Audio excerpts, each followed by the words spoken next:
आपकी जो लाइसेंस की वैलिडिटी है वो हर बार 5-5 साल के बैच में रिन्यू हुआ गए। तो अभी जो एफडी बनानी है, तो ये एफडी इनिशियल स्टेज में बनानी है, मतलब वंस यू गेट रजिस्ट्रेशन?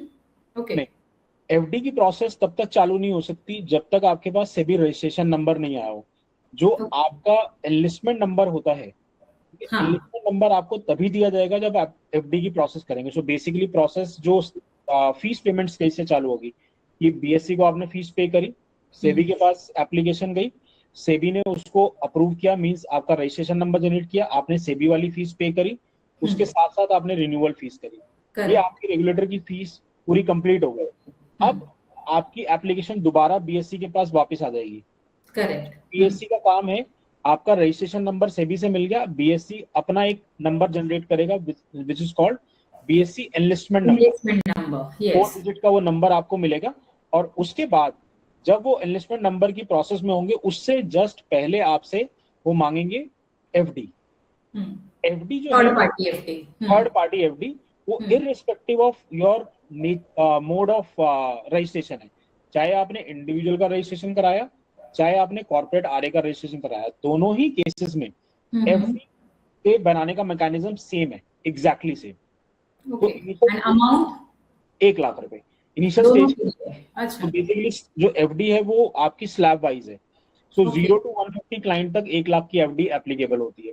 सो उसके इनिशियल स्टेज पे आपके 0 क्लाइंट है, तो आपकी जो एफडी का अमाउंट रहेगा, चाहे आप इंडिविजुअल आ रहे हैं चाहे आप कॉर्पोरेट आ रहे हैं, दोनों ही केसेस में 1 लाख रुपए रहने वाला है। ओके। इस टाइम पे आप ये 1 लाख रुपए की एफडी ये डॉक्यूमेंट बीएससी को सबमिट करेंगे। उस केस के अंदर after processing those FD document, BSc will give you the BSc enlistment number. जब वो बीएससी एनलिस्टमेंट नंबर आएगा, तभी आप बीएससी पोर्टल के इनसाइड जाके जो उनकी एक्टिविटीज है कंप्लायंस, डैशबोर्ड मिलेगा आपको, वो हाँ। डैशबोर्ड मिलेगा। अदरवाइज आपका सेबी रजिस्ट्रेशन नंबर मिल जाएगा, लेकिन बीएससी का डैशबोर्ड नहीं मिलेगा, और आपके जो रिपोर्टिंग वाले कंप्लायंसेस है वो आप कर ही नहीं पाएंगे। तो हम काम भी नहीं कर सकते, मतलब एक नहीं, बार सेबी का लाइसेंस आने के बाद हम काम नहीं कर सकते? वी नीड टू नहीं वेट काम फॉर नहीं कर द सकते। Engagement number? यस, तो रूल ये है कि जब तक आपके पास दोनों नंबर नहीं आते, registration number which is the SEBI RA registration number and second is BSC enlistment number, आप काम चालू नहीं कर सकते फॉर अ सिंपल रीजन, क्योंकि ये नंबर दोनों डिस्प्ले करना मैंडेटरी है विद ऑल क्लाइंट कम्युनिकेशन। तो आपको क्लाइंट को बताना है और मेंशन करना है, जितने भी क्लाइंट कम्युनिकेशन है, ये रजिस्ट्रेशन नंबर है और ये हमारा बीएससी एनलिस्टमेंट नंबर है, सेम आपकी वेबसाइट पे डिस्प्ले होंगे। तो जो कंप्लायंस की रिक्वायरमेंट है वो दोनों नंबर की है, एक registration number and BSc enlistment number. तो जब तक आपके पास वो दोनों नंबर नहीं होंगे, तब तक आप वो काम चालू नहीं कर पाएंगे। तो इसीलिए तो जो हमारा इतना प्रोसेस फ्लो में हुआ ना, हमें पता ही नहीं चला ये सारी चीजें, क्योंकि हमारा पहले तो बेसिक है ही नहीं हमारे पिक्चर में, हमारे केस में। उसका रीजन ये है कि अगर आपके डॉक्यूमेंटेशन प्रॉपर है, और यहीं पर कंसल्टेंट का रोल आता है कि अगर आपके डॉक्यूमेंटेशन वो प्रॉपर कर रहे हैं, और क्योंकि कंसल्टेंट ऑलरेडी इतनी एप्लीकेशन प्रोसेस कर चुके होते हैं, अब जैसे हम जैसे ही जो हमारे क्लाइंट्स हैं, जो एप्लीकेंट्स हैं, उनकी एप्लीकेशन पे जैसे ही रजिस्ट्रेशन नंबर जनरेट होता है, we ask them to prepare FD, और वो एफडी को बनवाने में भी हम हेल्प करते हैं। उसके डॉक्यूमेंटेशन जो है, वो डॉक्यूमेंटेशन एज अ कॉम्प्लीमेंट्री हम सारे उनको डॉक्यूमेंटेशन बता देते हैं कि ये आपको यहाँ पे बैंक से लेके आना है, ये डॉक्यूमेंट आपको चाहिए। तो वो जो सेट ऑफ डॉक्यूमेंट है जो एफडी के लिए चाहिए होगा, वो भी हम उसमें हेल्प करके वो एफडी को कंप्लीट कराते हैं, ताकि वो टाइमली आपका बीएससी एनलिस्टमेंट नंबर जनरेट हो जाए।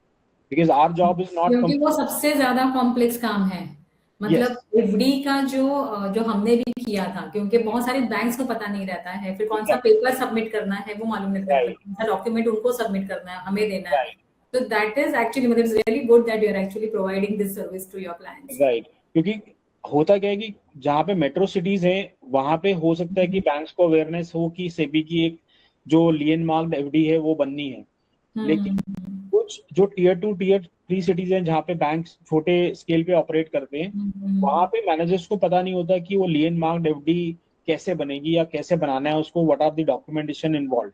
सो वो डॉक्यूमेंटेशन का जो सेट है वो हम आपको देते हैं, जो आपको बैंक वाले से प्रोसेस कराना होता है।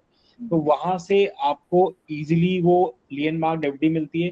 फिर उसको सबमिट कैसे करना है, कहाँ पे सबमिट करना है, क्या आपने उसका कवर लेटर लगाना है, वो सब चीजें भी पूरा कंप्लीट करवाने के बाद then it goes to the BSc enlistment number generation. अब ये BSc को हम सबमिट भी मतलब मैन्युअली करते हैं, मतलब हमें ये चीज जो अभी वो मैनुअल प्रोसेस है, ये मैनुअल प्रोसेस वो है। सब ईमेल पे, हाँ ईमेल पे जाएगा आपका। और तो एफडी हमें सबमिट करनी है BSc के फोर्ट वाले ऑफिस में, वो भेजनी भी होती है, राइट? तो दो जगह पे आपको भेजना है। एक फिजिकल डॉक्यूमेंट का जो सेट होगा वो आपको फिजिकली BSc के जो स्पॉक्स हैं इन FDR के लिए उनको भेजना है, उनकी भी एक लिस्ट है, वहीं पर आपको भेजना है। वही ऑफिस हैं जहाँ पे आपको ये भेजनी है, आप किसी दूसरे रीजनल ऑफिस में वो भेज भी नहीं सकते। दूसरा, उन्हीं डॉक्यूमेंट का जो सॉफ्ट कॉपी है, PDF कॉपी, वो आपको BSc को ईमेल पे भी भेजना है। तो इट्स अ 2-स्टेप प्रोसेस। उसके बाद ही वो प्रोसेसिंग के अंदर आएगा and then they will give you the BSc enlistment number. Correct, okay. तो ये भी एक प्रोसेस है जिसके बारे में लोगों को अवेयर होना चाहिए, क्योंकि बस एक रजिस्ट्रेशन मिल गया करके you can not start your business. और एक चीज मुझे जहाँ पे मतलब आई नो दिस कन्वर्सेशन थोड़ा सा एक्सटेंड हो रहा है, लेकिन इट्स रियली वेरी इनरिचिंग, क्योंकि हर चीज जो है वो आप इतना अच्छे से डिकोड करके बता रहे हैं। तो I would take some liberty to ask you few more questions कि आपको क्या लगता है कि अभी के केस में, मतलब अभी के कंडीशन में कंप्लायंसेस कितने ज्यादा डिफिकल्ट है? बिकॉज कंप्लायंस को ध्यान में रखते हुए लोगों ने सेबी रजिस्ट्रेशन के बारे में सोचना चाहिए कि नहीं सोचना चाहिए? नहीं, बिल्कुल मैं इस बात से अग्री करता हूँ कि कंप्लायंसेस, लेकिन उससे पहले मैं आपको अपना पर्सपेक्टिव देता हूँ। कंप्लायंसेस सिर्फ उन्हीं के लिए डिफिकल्ट हैं जो रेगुलेशन को समझना नहीं चाहते या जिनके पास एक अच्छा कंप्लायंस कंसल्टेंट नहीं है। लेकिन अगर आपके पास एक अच्छा कंप्लायंस कंसल्टेंट है और या आप खुद रेगुलेशन को समझते हैं, क्योंकि आप एक रेगुलेटेड एरिया के अंदर एंटर कर रहे हैं, तो आपको बेसिक कंप्लायंस को समझना बहुत जरूरी है। नहीं तो होता क्या है, क्योंकि वो अवेयरनेस नहीं है इसलिए वो फियर क्रिएट करता है। किसी भी चीज की जो नॉलेज नहीं हो वो ऑटोमेटिकली उस चीज में फियर क्रिएट करता है, सिंपल एज दैट। तो आपके पास अगर अवेयरनेस है, आपके पास अच्छा कंप्लायंस कंसल्टेंट है, तो उस केस में जो कंप्लायंस की पूरी प्रोसेस है रिसर्च एनालिस्ट के लिए, वो बहुत ही ज्यादा स्ट्रीमलाइन कर दी है दिसंबर 24 के सर्कुलर के बाद। क्योंकि वहां पे उन्होंने जो चेंजेस थे वो बहुत स्ट्रक्चर चेंजेस करे, जो रिक्वायरमेंट्स थी कंप्लायंस की वो भी बहुत स्ट्रक्चर कर दी। वो वहां पे अपने कुछ स्टैंडर्ड टेम्पलेट्स भी आपको दे दिए ताकि आपको परेशानी ना हो कि इसको करना कैसे। तो वो सब चीजों को ध्यान में रखते हुए अगर हम बात करें, और जो बाकी कंप्लायंस है जो रेगुलर बेसिस पे आते हैं, लाइक रिपोर्टिंग कंप्लायंसेस हो गए, या कोई आपने और सबमिशन रेगुलेटर ने मांग लिया कि अभी जैसे वैलिड यूपीआई रिपोर्टिंग है, या आपका पीरियोडिक रिपोर्टिंग है, half yearly periodic reporting, auditors का रिपोर्टिंग है, आईएपी का ऑडिट का ये है। तो ये सारी जितनी भी रिपोर्टिंग है सब ऑनलाइन कर दी गई है आपके लिए। हाँ, आपका डैशबोर्ड है BSc का, वहां पे जाके करिए। BSc का डैशबोर्ड है, वहां पे जाके वो सारी रिपोर्टिंग आपको ऑनलाइन ही करनी है। अभी उन्होंने और चेंज करा है कि पीरियोडिक रिपोर्टिंग में लास्ट रिपोर्टिंग तक, मींस जो लास्ट ईयर अक्टूबर के अंदर हुई पीरियोडिक रिपोर्टिंग, उसमें मैनुअल टास्क था, मींस आपने एक्सेल बनाई, उसको XML में कन्वर्ट किया, then you upload it on the BSc portal. इस बार उन्होंने वो भी खत्म कर दिया। वो फॉर्म पीरियोडिक का उन्होंने अपने सिस्टम में ही बना दिया, वो डैशबोर्ड में ही आपको अवेलेबल होगा, जहाँ पे आप जाके वहीं पर ही आप उसको बना सकते हैं। अब वो XML कन्वर्ट करने का झंझट, वो एक्सेल बनाने का झंझट, वो टेक्निकलिटी ज्यादा थी पहले। यस, तो सेबी का पर्पस बहुत सिंपल है कि कंप्लायंस को जितना सिंप्लीफाई कर दिया जाए। तो मैं इनको दो कैटेगरी में डिवाइड करता हूँ कंप्लायंसेस को। एक है रेगुलर कंप्लायंसेस जो आपको करने ही करने हैं नो मैटर व्हाट। वो स्टैंडर्ड है कि आपने ये रिकॉर्ड्स मेंटेन करने हैं, ये आज से आपने नाम लिखना है, यहाँ पे रजिस्ट्रेशन नंबर आएगा, ये आपकी वेबसाइट होगी। Those are all standard. उसके लिए हमारा एक ऑफरिंग रहता है जिसमें बोलते हैं कंप्लायंस सेटअप, जिसमें हम पूरा का पूरा कंप्लायंस सेटअप आपको करके देते हैं ताकि वो ऑटो पायलट मोड में चले जाए। उसके बाद आपको भी दिमाग नहीं लगाना, वो ऑटोमेटिकली इंजन रन करता रहेगा। और दूसरे टाइप के कंप्लायंसेस आते हैं जो ऑन एंड ऑफ आते हैं, जैसे किसी साल में कोई ऐसा सर्कुलर आया जिसको इम्प्लीमेंट करना है, may be accessibility audit, may be valid UPI, और मे बी समथिंग एल्स। तो साल में 2-3-4 सर्कुलर ऐसे आ जाते हैं जहाँ पे आपको कंप्लीटली उसको बिल्कुल फ्रेश पर्सपेक्टिव में करना है, इम्प्लीमेंट करना है, राइट। तो वो कंप्लायंसेस हैं जहाँ पे आपको ध्यान देने की जरूरत होती है। तो वहाँ पे जो कंसल्टेंट होता है वो फिर आपको हैंड होल्ड करके चलता है कि इसको कैसे इम्प्लीमेंट करना है, क्या टेम्पलेट लगेगा, क्या रिप्लाई जाएगा, किस तरीके से फाइल होगा, वो सारी की सारी प्रोसेस फिर कंप्लायंस कंसल्टेंट आपको गाइड करता है उसके अंदर। तो वो जो कंप्लायंसेस हैं उसके बारे में प्रेडिक्ट नहीं किया जा सकता। वो सेबी के ऊपर जैसे ही वो इकोसिस्टम में चेंजेस आते हैं तो सेबी वांट्स कि everybody should be in synchronisation with the changes, तो वो ऑन एंड ऑफ कंप्लायंसेस आते हैं आपके पास। ये दो टाइप ऑफ कंप्लायंसेस है। क्या कंप्लायंस डिफिकल्ट है? My answer is no.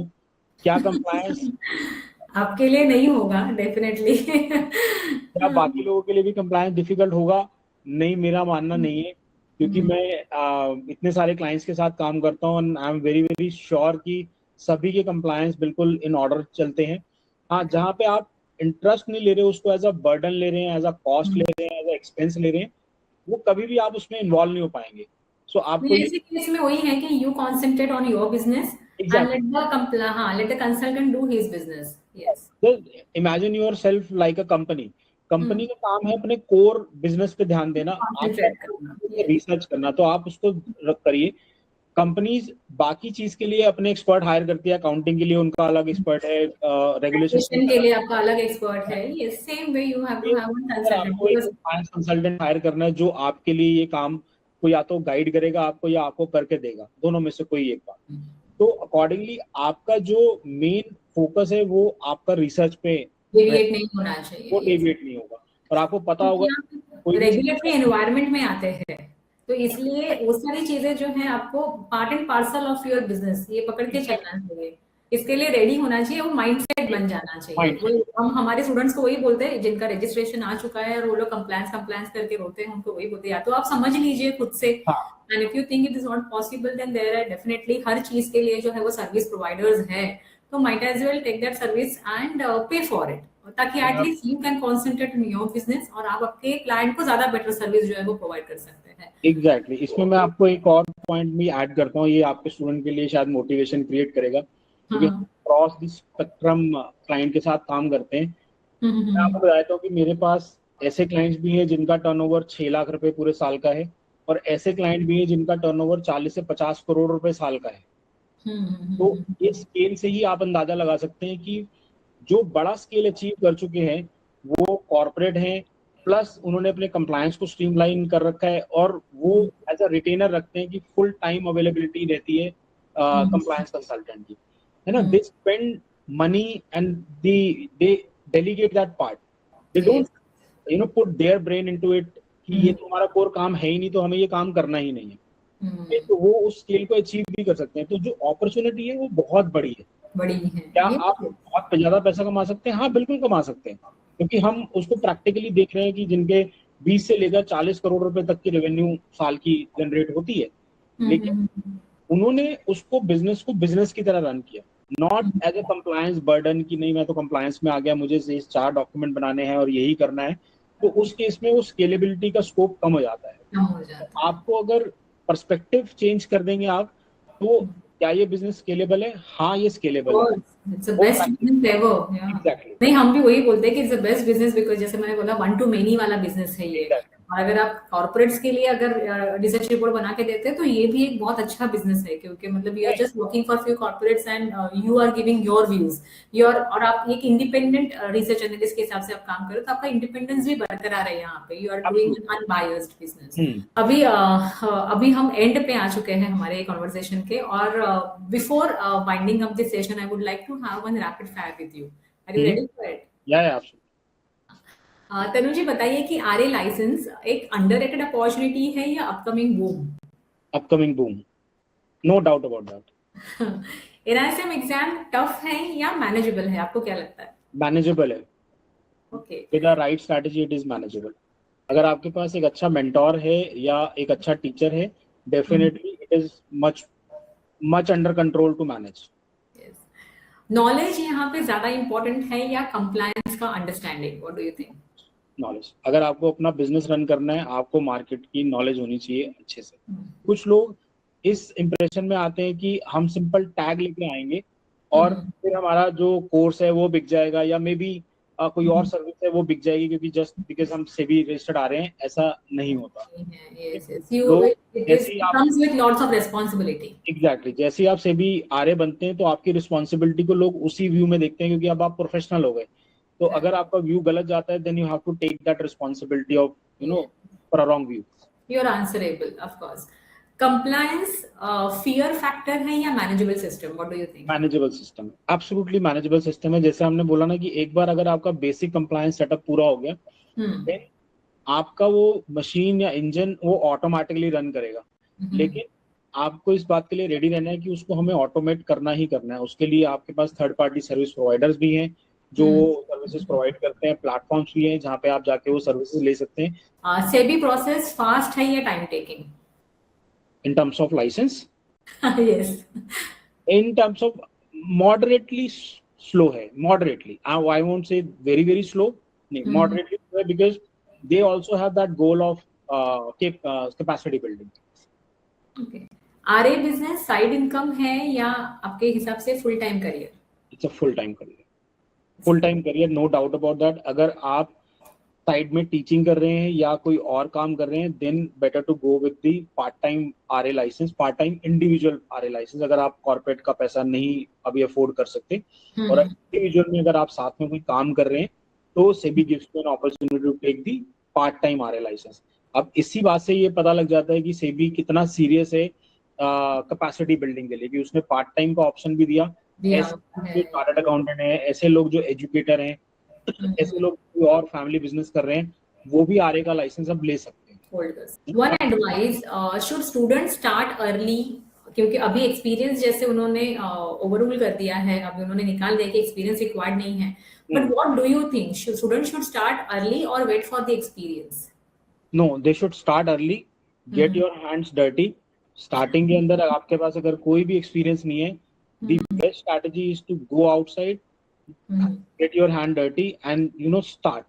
आप एक बार गिरेंगे, दो बार गिरेंगे, लेकिन वही गिरने का एक्सपीरियंस आपको आगे लेके जाएगा। ऑफ कोर्स जिस दिन आप पहला क्लाइंट, दूसरा क्लाइंट, 10 क्लाइंट, 15 क्लाइंट जाएंगे, क्लाइंट के I won't say tantrums, but जो क्लाइंट्स की एक्सपेक्टेशंस है वही आपके लिए एक जो रियल लर्निंग इंजन बनाएगा। कई लोग होते हैं कि जो सिंपल ये प्लान करते रहते हैं कि ये ऐसे हम क्लाइंट का कोहोर्ट बनाएंगे, ये स्ट्रैटेजी होगी, ये मेरी गो टू मार्केट स्ट्रैटेजी होगी, ये मेरा गो टू प्रोडक्ट होगा, एक्सेट्रा एक्सेट्रा।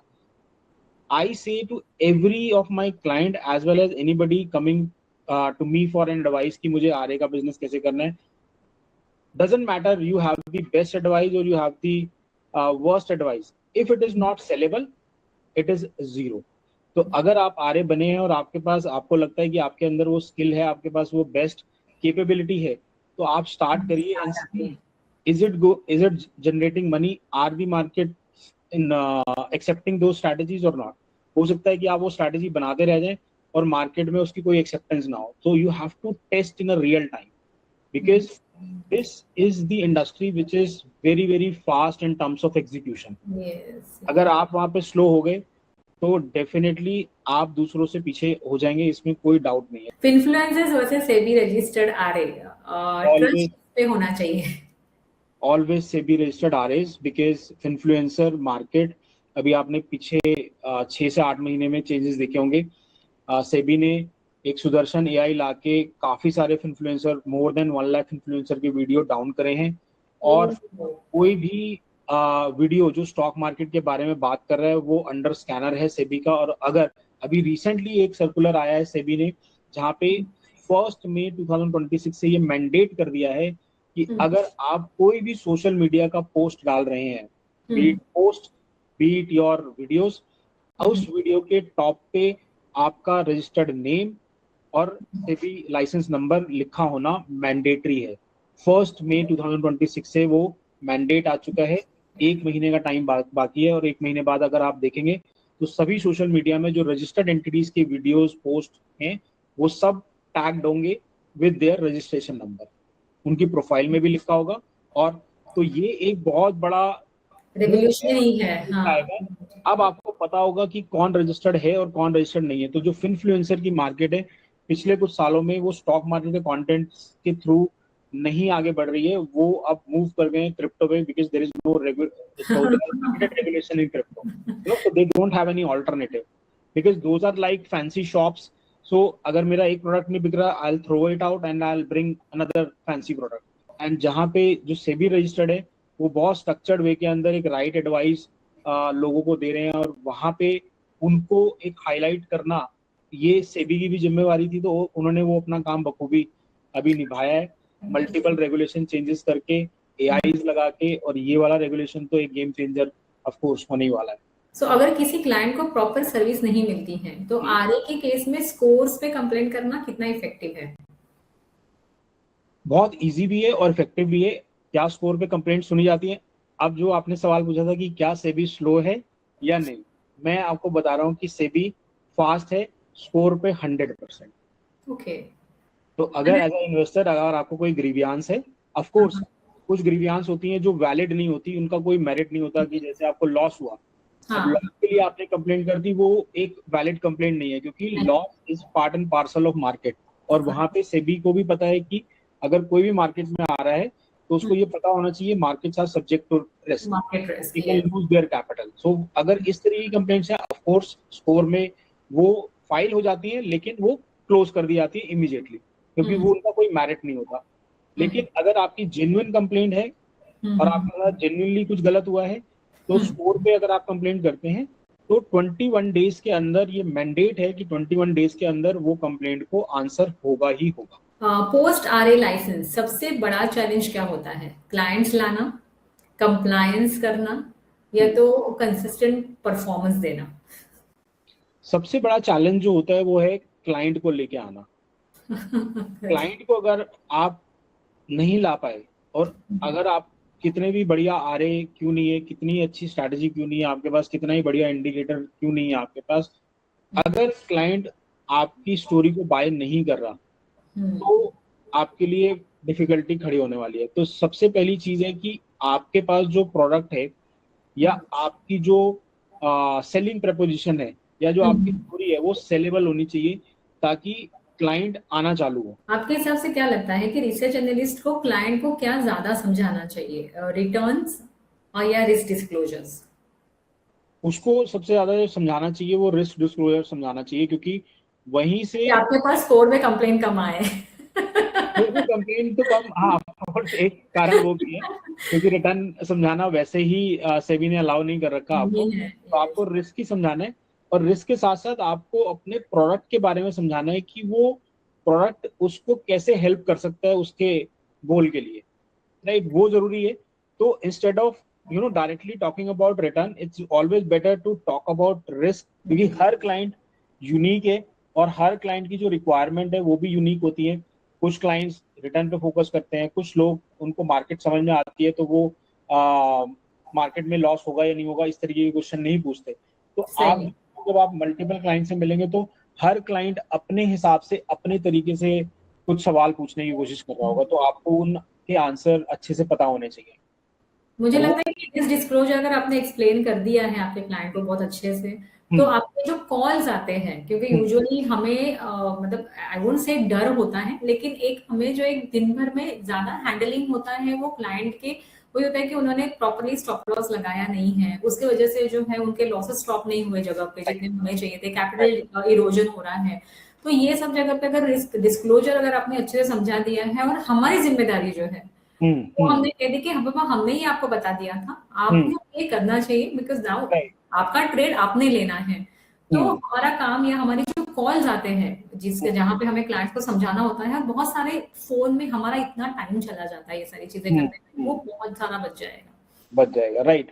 नहीं राइट। वो भी है, और अभी इसको भी सेबी ने काफी स्ट्रीमलाइन करा है। अभी टर्म्स एंड कंडीशन दिसंबर में इंट्रोड्यूस करी, तो टर्म्स एंड कंडीशन में सब बातें लिखी हुई है कि करेक्ट। अगर आप रिसर्च सर्विस ले रहे हैं तो उसमें मार्केट का रिस्क भी है, लॉस आपको रिफंड नहीं होगा। नहीं, मैंने कई जगह पे ये प्रैक्टिस भी देखी है कि कुछ आरएस जो हैं वो अपने क्लाइंट को एक वेलकम मेल भी भेजते हैं जब वो ऑन बोर्ड हो जाता है, पूरा प्रोसेसिंग हो जाता है, then they send a welcome mail, उसके अंदर पूरा उनका जो काम करने का तरीका है वो एक्सप्लेन होता है, ताकि उसको क्लाइंट को समझ में आ जाए कि कैसे काम होगा, मुझे किस तरीके से रिकमेंडेशन आएगी, मेरी रिस्पॉन्सिबिलिटी क्या है, आरए की रिस्पॉन्सिबिलिटी क्या है।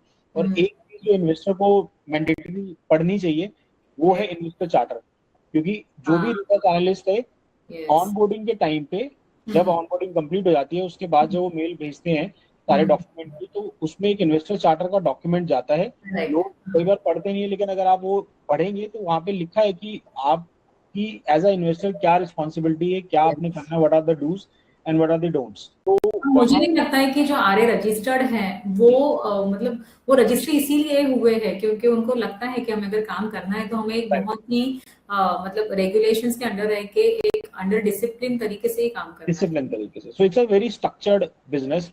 तो सेबी ने वो मैकेनिज्म इसीलिए बनाया हुआ है इंटरमीडिएट्स का कि वो उनके क्वालिफाइड प्रोफेशनल हैं जो इस काम को करने के लिए एलिजिबल है, और वो क्योंकि उसके राडार पे हैं, मींस अंडर कंट्रोल हैं, तो कोई भी वो गड़बड़ कर नहीं सकते. Like to have your very honest answer for this particular question कि अगर इन्फ्लुएंसर्स जितने भी हैं ये अगर आरए रेगुलेशन के अंडर आ जाते हैं तो वो कितने टिक पाएंगे? I would say, you know, some habits. क्योंकि हमें जो रजिस्टर्ड एंटिटी उनको सबसे ज्यादा खतरा उन्हीं से है. No, few habits never go away. That is the rule.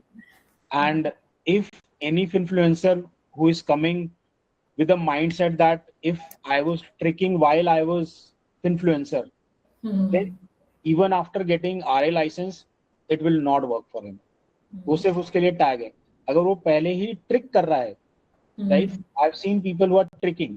अगर वही सेम माइंडसेट से आप आ रहे हो कि मैं सिर्फ टैग लगा लेता हूँ और मैं ट्रिक करता रहूंगा तब क्योंकि अब मैं रेगुलेटेड हो गया तो मैं कुछ भी कर सकता हूँ, नहीं, तब वो नहीं चलेगा. तो इस तरीके जो इस कैटेगरी में इन्फ्लुएंसर फॉल कर रहे हैं, जो स्टॉक मार्केट में कंटेंट बनाते हैं, वो बहुत ज्यादा टिकते नहीं है क्योंकि उनके लिए क्या होता है, वो सफोकेशन स्टार्ट हो जाती है कि नहीं ये भी करना है, वो भी करना है, ये भी मेंटेन करना है, वो भी मेंटेन करना है. I am not able to focus on my. ये तरीका ही नहीं था उनका काम करने का. एक कैटेगरी ऐसे नहीं है, नो डाउट, करती है जो कि जेन्युइन है, जिनके पास नॉलेज भी अच्छी और जिनके पास एक्सपीरियंस भी है अच्छा मार्केट का. It's just that they started their content journey and they were they might not be aware or maybe for whatsoever reason they have not taken the license. But if those people who are genuine influencer who really wanted to create an impact, अगर वो licence लेके आते हैं so definitely उनके लिए ये edge create करेगा क्योंकि now they are registered and they have the knowledge and they have the capability and the scale to deliver that knowledge with a regulated mindset. That we have seen because जो genuine थे उन्होंने अपना licence लिया है, अपना अच्छे से काम कर रहे हैं. They got a very good response also because many of them are our students, so we know exactly how they're doing good, मतलब how they're doing in their business. और जो नहीं है, जो फ्रंट रनिंग वगैरह या ऐसी चीजें जो है वो पंप एंड डंप वगैरह जो कर रहे थे पहले भी कर रहे थे, वो एक बार लाइसेंस मिलने के बाद भी they are going to continue with the same because जो डिसेंट वे में और स्लो, क्योंकि यहाँ पे पैसा जो है बनता है लेकिन यहाँ पे पेशेंस बहुत चाहिए. एग्जैक्टली एजुकेट करना सबसे बड़ा काम है. ये मार्केट को सबसे पहले चाहिए एजुकेशन बिकॉज इंफॉर्मेशन इतनी ज्यादा स्कैटर्ड है. वो इंफॉर्मेशन से रियल या रेलेवेंट इंफॉर्मेशन निकालना अपने लिए ये सबसे ज्यादा डिफिकल्ट काम है. पहले था कि नो इंफॉर्मेशन वाज आल्सो, मुझे लगता है कि वो सही था एक टाइम पे कि चलो हमें इंफॉर्मेशन ही नहीं है तो हम एफडी करते थे, लेकिन अभी हमें इतनी ज्यादा इंफॉर्मेशन है कि हम कितने सारे ट्रैप में एक टाइम पे ही फंस सकते हैं. राइट, क्योंकि आई have seen those genuine educators जिन्होंने आरए लाइसेंस लेने के बाद भी वो एजुकेशन का ही काम करा. उन्होंने रिसर्च का काम नहीं किया बट उन्होंने एजुकेशन का ही काम करा and they are doing very very well क्योंकि वो जेन्युइन इंटेंशन से वो काम कर रहे थे शुरू में भी और उसके बाद लाइसेंस के बाद भी वो इंटेंशन सेम ही रही and it added a star on their chest. Tarun ji, एक जाते जाते अगर आप एक छोटा सा अगर सजेशन दे पाएंगे हमारे व्यूअर्स को कि क्योंकि हमारे व्यूअर्स ज्यादातर जो है वो सेबी रजिस्ट्रेशन सेशनरीज बनने के हिसाब से ही हमारे प्लेटफॉर्म पे आते हैं टू लर्न सम स्किल जैसे एनएसएम प्रिपरेशन वगैरह के, उनको आप एक सजेशन देख के जाएंगे कि एग्जैक्टली उनका ये लेवल या ये पेशेंस लेवल जो ज्यादातर जो हमने वही देखा है पेशेंस के पॉइंट ऑफ व्यू से, क्या सजेशन आप उनको देंगे आज की तारीख में अगर वो लोग प्रिपेयर कर रहे हैं और सेबी आरए बनना चाहते हैं? आपका सबसे बड़ा मोटिवेशन है इस इंडस्ट्री का ह्यूज स्केल और द कैपेसिटी टू अर्न. सबसे बड़ा मोटिवेशन किसी की भी लाइफ में, और specially if I presume that you are early in your life and you are starting your career and of course the money and the growth are the key important factors for you, then this is the industry. ये अभी बहुत छोटे scale पे operate कर रही है. SEBI background में बहुत काम कर रहा है इस इंडस्ट्री को स्ट्रक्चर करने में. जो चेंजेस मैंने इस पॉडकास्ट में थ्रू आउट बताए हैं आपको, अगर आप वो कलेक्टिवली वो चेंजेस को ही देखेंगे तो आने वाले समय में ये इंडस्ट्री बहुत ही ज्यादा स्ट्रक्चर होने वाली है, number 1. Secondly, not only structure but in terms of the incentives that corporates are going to give, क्योंकि अब corporates के पास भी एक ही ऑप्शन बचा हुआ है कि जो रजिस्टर्ड एंटिटीज हैं उन्हीं की रिसर्च रिपोर्ट को वो यूज करें। और सबसे बड़ी अपॉर्चुनिटी जो मीडिया इस टाइम पे क्रिएट कर रहा है, पहले मीडिया में आप किसी को भी, कोई भी इन्फ्लुएंसर था, आप उसको बिठा देते थे और वो कोई भी स्टॉक टिप देके आपको करा जाता था, लेकिन now it is mandate that media houses will also have to call only the registered people to talk about stocks. तो आप देखिए आपके पास कितना बड़ा स्केल की अपॉर्चुनिटी है, कितना बड़ा कैश कर सकते हैं आप इसको। ये कंप्लीटली आपकी एग्जीक्यूशन स्किल पे, आपकी प्लानिंग की स्किल पे और कितने पॉजिटिव पर्सपेक्टिव से आप अप्रोच करते हैं, आप उस पर डिपेंड करेगा। तो अगर आपके पास राइट मेंटोर है, आपके पास राइट गाइडेंस है, NISM को कंप्लीट करने की राइट प्लेटफॉर्म है, NISM को क्रैक करने का, आप अपने काम को स्टार्ट करिए और अपनी लाइसेंसिंग प्रोसेस को स्टार्ट करिए। And faster you run, the practical you are and more realistic you are, this is the industry which will grow exponentially in next 5 to 7 years. Correct. And that is what even SEBI wants. Yeah, absolutely. क्योंकि हर system तभी अच्छा होता है जब भी वो under regulation आता है। Yes, yes.